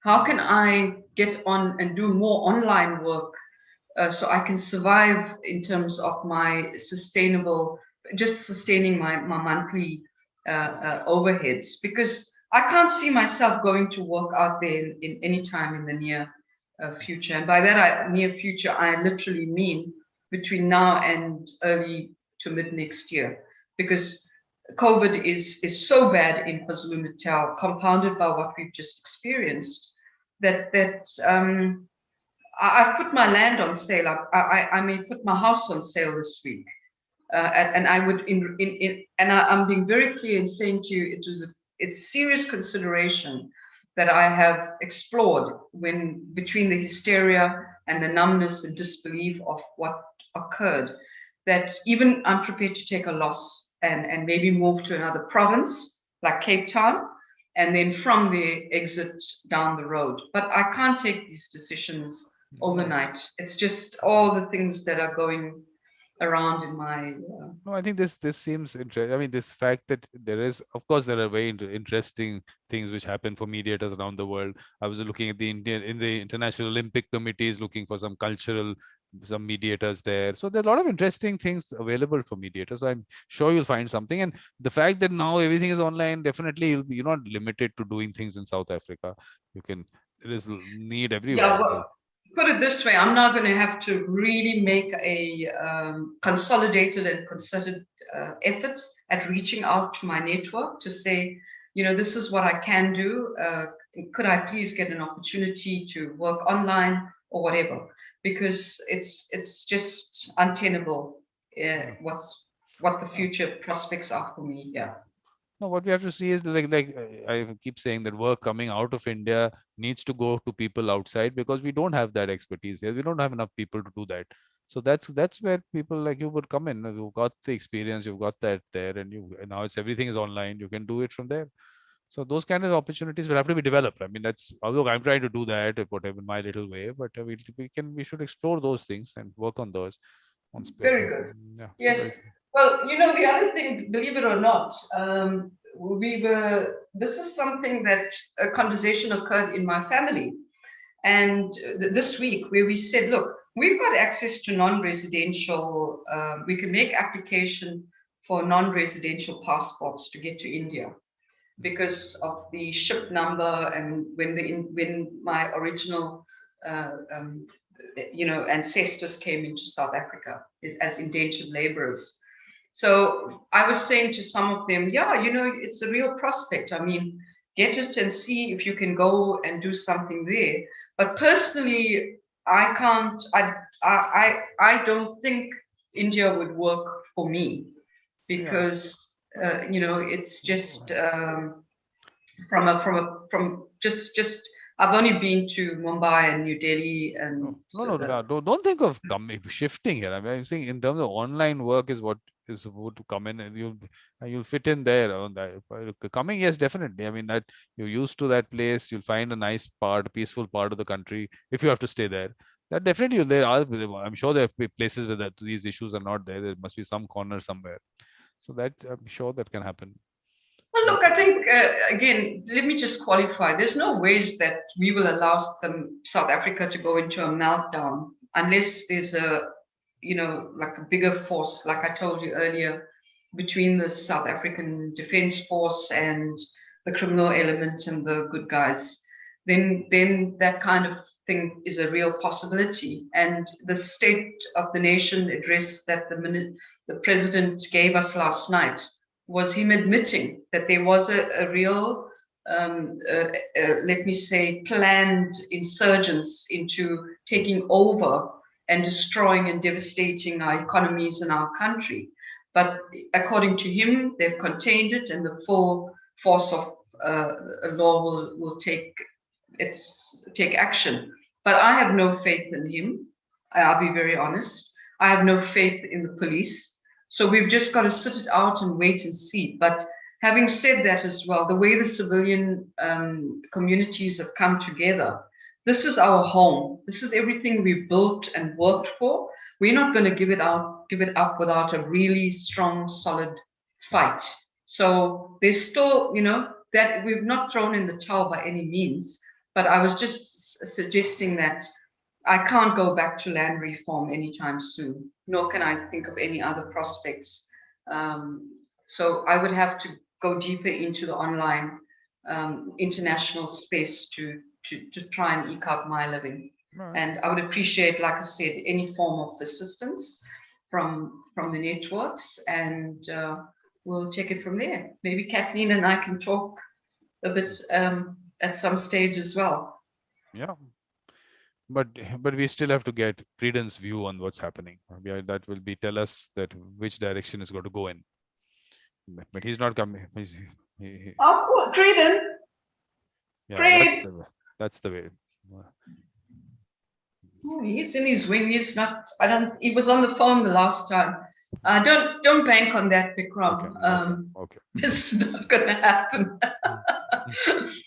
He's probably with the dogs now. No. So basically, Indrani will have to do. What about training? That so much training happens of mediators. Everyone is making money out of training only.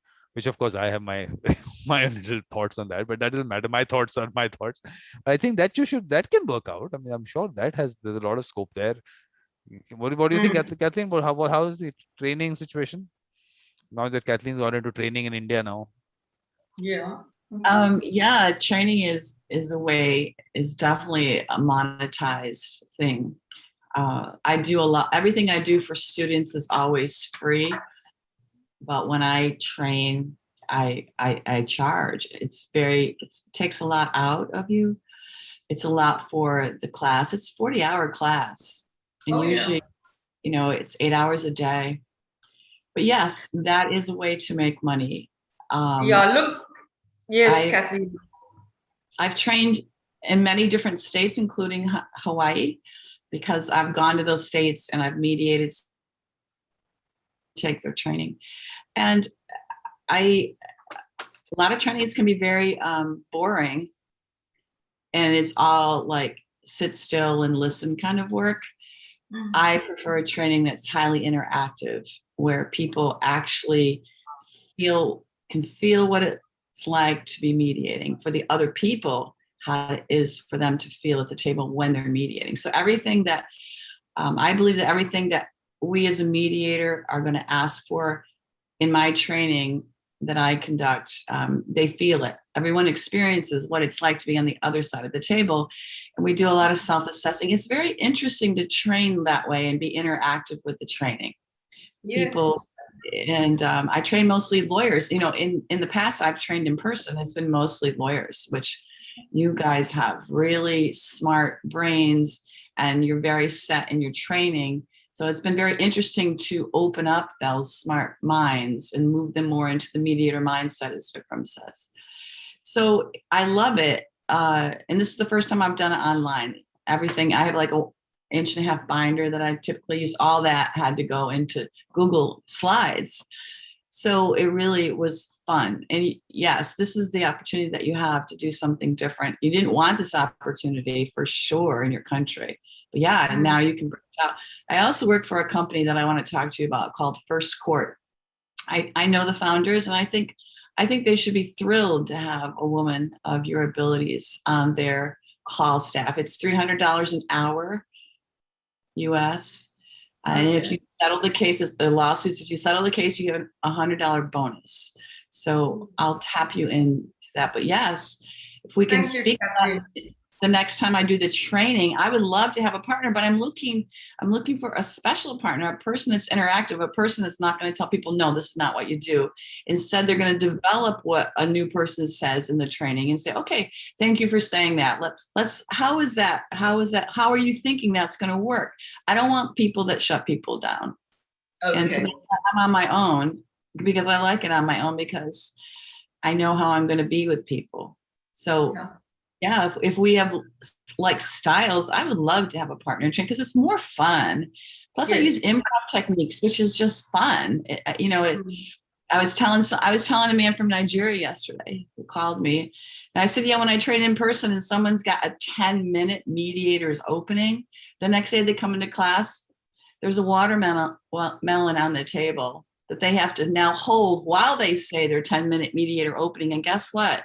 It gets shorter and shorter because they're feeling the burden of the watermelon while they're giving their lengthy mediator's opening statement, which they thought was great.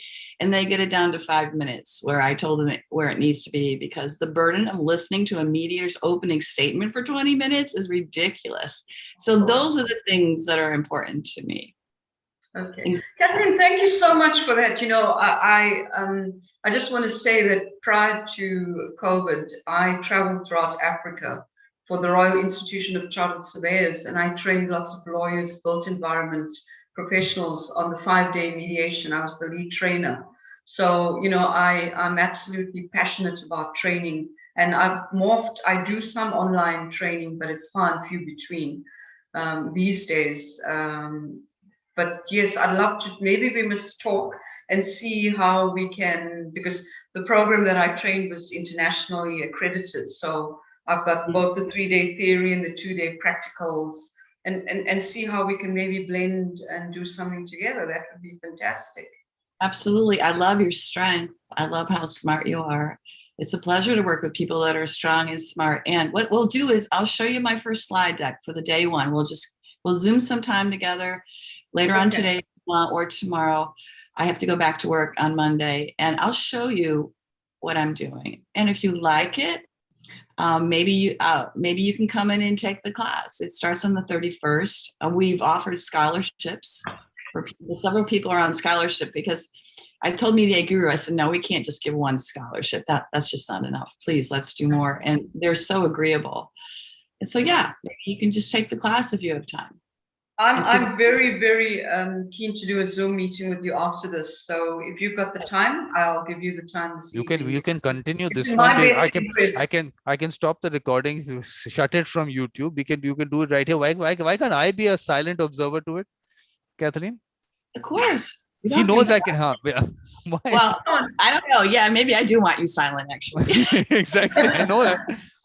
But why can't everyone else watch it? Why can't we put it on YouTube? But you have to tell us. We can't do that.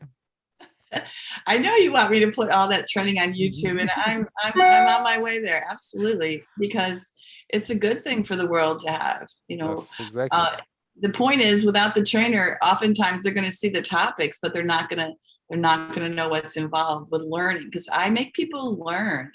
I'm a force of nature, like you, Vikram, and like all of us here. And in my own way, I have this pride where I don't want people to leave a 40-hour basic training class and then go trip and fall when they start mediating, because that's what's going to happen if they haven't felt it. If they haven't had the pressure in the training, they're going to trip and fall a lot. At least with the pressure in the training, they're going to say, oh, this is what Kathleen was talking about. Now do I have the courage to do what she told me to do? Okay, but what Indrani doesn't know is, but Kathleen has a very good thought to do good things around India. She's looking at India now. Of course, she's looking at Africa also. Slowly, she's going around the world to do those things because someone else had to do it. I can't do everything, so someone else also had to do it. So she's doing. So let's join forces. Absolutely. Exactly. That's the whole idea. The whole idea of putting everything together was that the only thing I found was people were not getting together. everyone was okay. They used to come, have these discussions with me, but then everyone didn't come together to do things. I think what we need to do is just get together and do things together. So which is what Kathleen and I were also looking at. But of course, we have our different ways of looking at how to do those things. That's a little different. But the good thing is that she has a good thought. She has a good thought. She wants to do good. It's your dream, you know, us joining forces. This is exactly what you wanted since day one. Yeah. So, you know, there's 2 people in Nigeria right now that are into pure mediation, and I'll send you their profiles, Vikram, if you want that.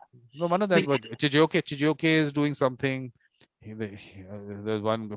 He's trying his whatever little way that he's doing it there. So I mean, there are people. That's what I'm saying. They have to just get those people who are actually doing the work, who are reaching out, who are putting things in place in that little way. And I mean, I don't know how. The problem that happens that I see is that finally there is a lot of time spent. So there is funding that, like, I see him putting out posts in terms of funding that I'm doing this peer mediation around Nigeria.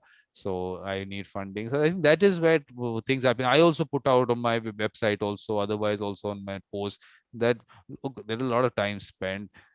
Gift, send me whatever you want to, but because I have to do what I have to do, I can't stop that. But it's just that our support has to keep happening. I mean, people have to get together and do things. That's one of the ways it has to happen, because everyone can't give time. And a lot of us can give time to these things. So I think we have to just balance that out. And there's so much to do. There's so much to do, and there are good people there who wanting to do that. We just have to get. It's very, very optimistic. Sorry, Kato. Yeah. No, absolutely. Right.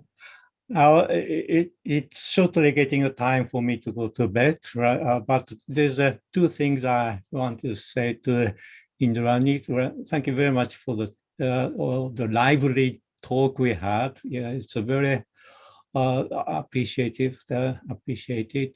One thing which you just mentioned, the Royal Institute of Charter Surveyors, right? And that sparkles me, right? I lived in London for 25 years, and I did also have dealing with Royal Charter Surveyors, a lot of them. Right? It was by chance that yesterday I was watching at some sort of email coming from the UK law societies, right? And they are now, I mean, the judiciary in England and Wales are now seriously going into their compulsory mediation. And that will, it looks like the master of laws is in favor. So it may take a year or so, but that's going to open a lot of requirements for mediations there. And because your Indian origins and also South African origins, and you are in the same time zone, more or less. I think there is a good chance for you to get a slice of the big cake. It's going to be a big cake, because what they're saying is all of the civil litigations must have compulsory mediations.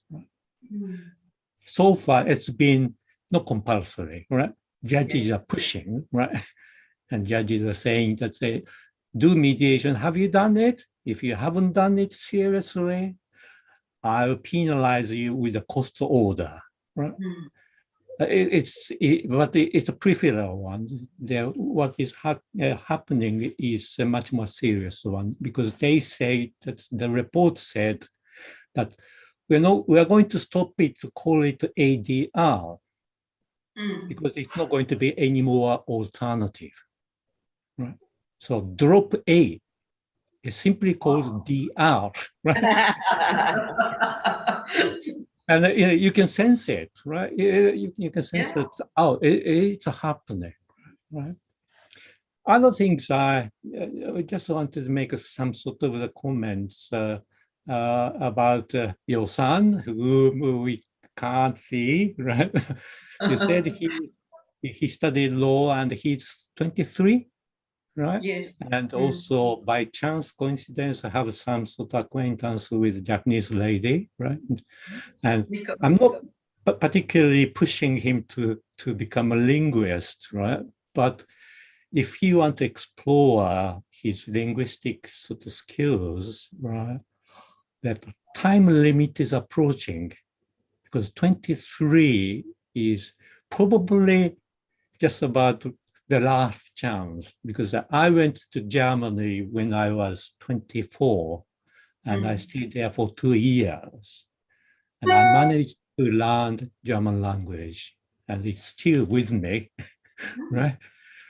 But when I tried to do other language, whether it Spanish or French, when after I got over 30 years old, just my brain didn't have that capability, because you learn psychologist, developmental psychologist, brain changes, right? Yeah. And it was a bit sad to hear that you didn't see a bright future, right, for him. Right? It's sad, and well, by all means, keep studying law because I think it's common law, right? So it's application all over the world. Right? But having one more discipline or skill set, right? When particularly he is still, his brain is plastic, right? Liquid, right? That would help, right? So with that saying, I would like to say good night to everybody, right? Thank you, Kato. Thank you for all the offer, everything that you're telling us. It's very nice. That's what I mean, Indrani, such nice people we have. Everyone is out there just wanting. Totally. Thank you so much for that, Kato. I really appreciate it. Yeah, my pleasure. Good night. Thank you, Kato. And Kato, are you going? What about the symposium? Are you going to be presenting something on that? I sent you an invite also. I have seen the email from you, and sorry, do you have a fixed date for that? No, it's going throughout. And the point is, as people are going to come in, this will get extended. I will put more days to it because the topic is such. I've understood that this is something that we need to bring out. Mediation in our culture and traditions, there's so much out there. So see whatever, look at it, and it would. Is it going to be like a 1 hour talk? 1 hour, 1 hour. Yeah, 1 hour, 1 hour. One hour. I cannot find anybody else, but I'm happy to do it. Right? Yeah, perfect. Go back to the very, very roots of Japanese. It's very important, very important. So I've sent you that. I mean, I'll send you the form and whatever that you have to just fill up, because all the dates are available there. So just please, we need the Japanese perspective for sure. And Indrani is going to bring out the South African one. So you probably have some structures like I'll send you the mail. I'll send you that. Please send it to me. Did you get the first mail or not? Did you get my first mail or not? That first mail that I sent you. I sent you an email inviting you. Just check in your check. Yeah. Right. Well, I have seen it, but my brain. That's really sad, Kato. That's really sad. Here I'm looking at you bringing in the Japanese perspective, and you are not even looking at my mails. Like, this is what I'm saying. I keep doing my work, and you people just do not even look at what I'm. He says, "Oh, I did see some mail coming in." So sad. This is really sad. That's because it's 1 o'clock in the morning in Tokyo time. I know. Yeah, I'll send you. If you have a look at it, just reply to that mail. I'll send you the next the following. There is a mail that I'll send you just to get that whole registration thing, everything done. But this is a serious thing. This is serious. I'm telling you, there is so much that we have to bring out on this. Yep. Okay. So 1 o'clock at night, we will not trouble you more. So thanks a lot. Thank you, Kato. Sleep well. Bye-bye. So Indrani, you have to bring in the South African perspective, and Kathleen is going to bring in the cowboy Have you stopped the recording now, Vikram? Okay. Once